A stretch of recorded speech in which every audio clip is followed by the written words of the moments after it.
hukum puasanya juga sama. Semuanya dihukumi seperti orang istihadah. Berarti kalau orang istihadah itu dalam hal puasa, dia juga tetap sholat, tetap puasa. Puasanya itu bahasanya untuk kalau di pelajaran syariat itu hukumnya ngeker. Karena apa? Ngeker itu menjaga.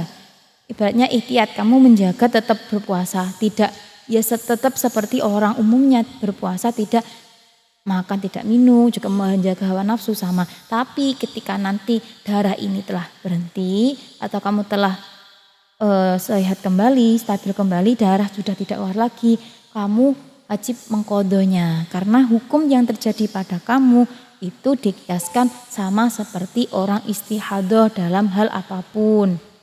Selama kamu mengalami hal seperti ini. Mungkin Anda berpikir, berat dong, ini gak adil. Saya kan sakit seperti ini, sakit ada rukhsah. Iya, tapi dengan catatan Anda yang selalu membawa darah ini dihukumi seperti daimul hadas. Insya Allah tetap bisa sholat yang seperti ini, itu bisa.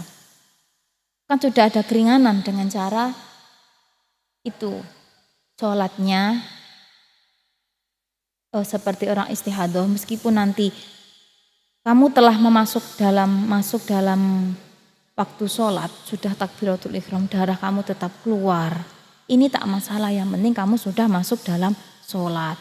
Jadi otomatis menurut saya untuk mempermudah kamu lebih baik menyediakan tempat sholatnya atau sholatnya yang enggak jauh dari kamar mandi. Agar kamu bisa tetap menjaga sholatmu sesuai dengan ketentuan hukum syariat. Ini termasuk menurut saya sudah dipermudah. Coba kalau seandainya ketika sholat darah keluar, ini sholat dihukumi batal. Mungkin kita semua, maksud saya untuk kalian-kalian yang memiliki catatan istimewa seperti ini, tidak akan bisa melaksanakan satu sholatan sama sekali. Karena apa? Darah ini pasti akan keluar, jarak berapa menit keluar.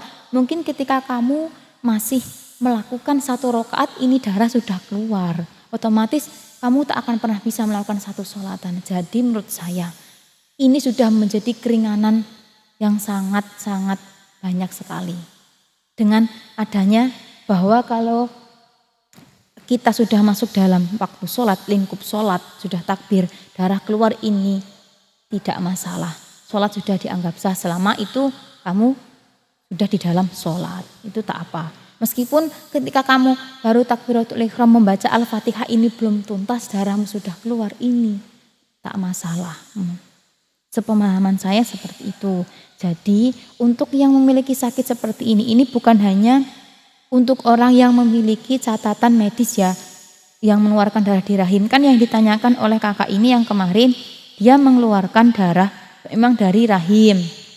Tapi kalau darah fasad kan bukan dari pangkal rahim, dari ujung rahim.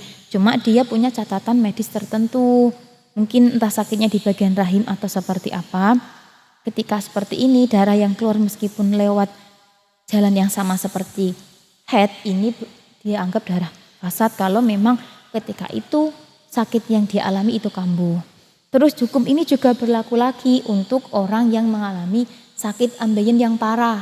Ketika ambeien yang parah ini pasti sama seperti orang head. Dia selalu mengeluarkan darah, tapi bedanya dia lewat jalan belakang, bukan jalan depan. Itu hukumnya sama seperti orang istihadah, sholat, puasanya, wudunya. Dan dia juga harus membersihkan tempat keluarnya darah ini ketika akan sholat. Dia juga berusaha menyumbat dan mengganti dengan yang lebih bersih setiap akan waktu sholat. Ini sama. Kalau kalian berpikir berat ini, kok berat? Saya kan catatan sakit. Iya, tetap dihukumi hal seperti itu. Di sini loh letak di mana kita itu teruji kesabaran kita untuk tetap berpegang teguh pada hukum. Seperti yang pernah saya ceritakan, hal ini juga pernah dialami dengan seseorang perempuan. Waktu itu dia masih kelas 3 SMP. Selama 3 bulan darah itu tidak berhenti sama sekali, otomatis ini malah, tapi ini darah dengan keluarnya jalan sehat. Otomatis selama 3 bulan ini hari-hari dia hanya diisi head istihadah. Tapi dia tetap mempertahankan sholatnya dengan catatan yang seperti itu. Kalau dikatakan lelah, pasti dia lelah. Soalnya bolak-balik kamar mandi seperti itu. Kalau menurut saya untuk kakaknya yang mengalami seperti ini, semoga cepat sembuh, semoga cepat dipermudah segalanya. Jangan pernah putus asa, karena apa? Karena yang namanya hidup itu memang cuma ada dua. Mungkin Anda sudah berusaha untuk mengobati, tapi itu tetap keluar, darah itu tetap keluar. Sakit Anda terkadang tetap seperti itu. Dan Anda mungkin kadang mengalami seperti halnya kayak putus asa lah atau lelah. Saya sudah ini enggak cuma sekali dua kali Mbak seperti ini.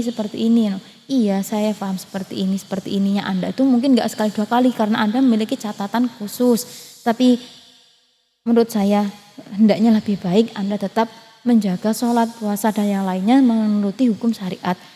Jadi jika nanti itu terjadi karena catatan medis Anda yang kambuh, berarti Anda harus mengikuti hukum-hukum seperti orang istihadah. Kalau dikatakan lelah, itu wajar karena Anda mengalaminya tidak satu kali, dua kali. Karena menurut saya tuh gini, meskipun Anda sudah berusaha, saya hanya bisa memberi saran saja. Tetaplah mengikuti syariat yang diberlakukan. Karena menurut saya hukum tuh hidup itu cuma ada dua, bangkit lagi sama dinikmati. Kalau Anda gagal untuk menyembuhkan itu atau masih belum berhasil untuk menormalkan siklus haid Anda, ibaratnya belum berhasil, maka bangkitlah lagi, berusahalah lagi. Kalau sudah berhasil, itu berarti alhamdulillah bisa dinikmati, karena hidup itu cuma ada dua, bangkit lagi sama dinikmati. Itu pertanyaan kakak yang kemarin, dia yang mengalami siklus seperti itu.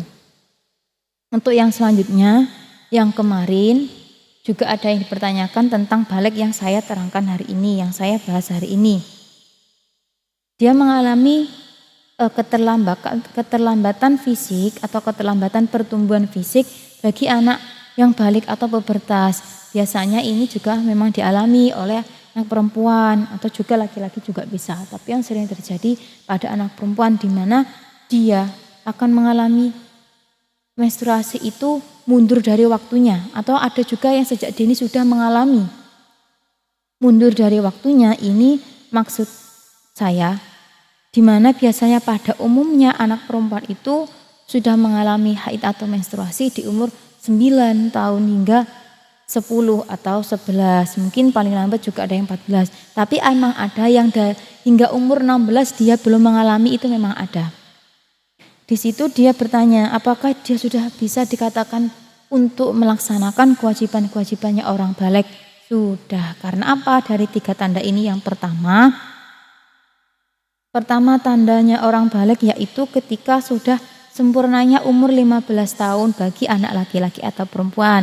Sama hal ini, jika nanti terjadi pada anak laki-laki, ketika dia di atas umur 9 tahun belum mengalami ihtilam, maka nanti yang akan dijadikan patokan dia adalah sempurnanya umur 15 tahun. Sama seperti anak perempuan tadi juga seperti itu. Ketika dia sudah menginjak umur 16 tahun, dia belum mengalami siklus menstruasi atau haid, maka dia tidak bisa mengelakkan dirinya untuk tetap menjalankan hukum-hukum yang wajib dijalankan oleh orang balik. Dia tetap berkewajiban. Karena yang dijadikan patokan ketika dia belum mengalami siklus menstruasi ini, maka dia harus mengikuti aturan yang pertama, yaitu sempurnanya umur 15 tahun. Di sini sudah kelewat sempurna lah, dia sudah umur 16, otomatis dia sudah balik. Jadi tetap dijatuhi hukum yang harus dilaksanakan oleh orang balik. Terus untuk yang selanjutnya, yaitu yang kemarin juga ada yang bertanya ini tentang madhab. Gini, dia mengeluarkan darah itu selama melebihi batas maksimal menurut madhab dia. Terus darah itu lanjut hingga memenuhi lagi batas maksimalnya. Madhab lain, bagaimana saya harus menyikapi ini? Apakah saya harus pindah madhab, mengikuti madhab lain, atau saya harus mengikuti madhab saya? Bagaimana? Kalau menurut saya, ikutilah madhab Anda. Jadi seperti ini, pindah madhab itu tidak boleh sembarangan, hanya diberlakukan ketika ada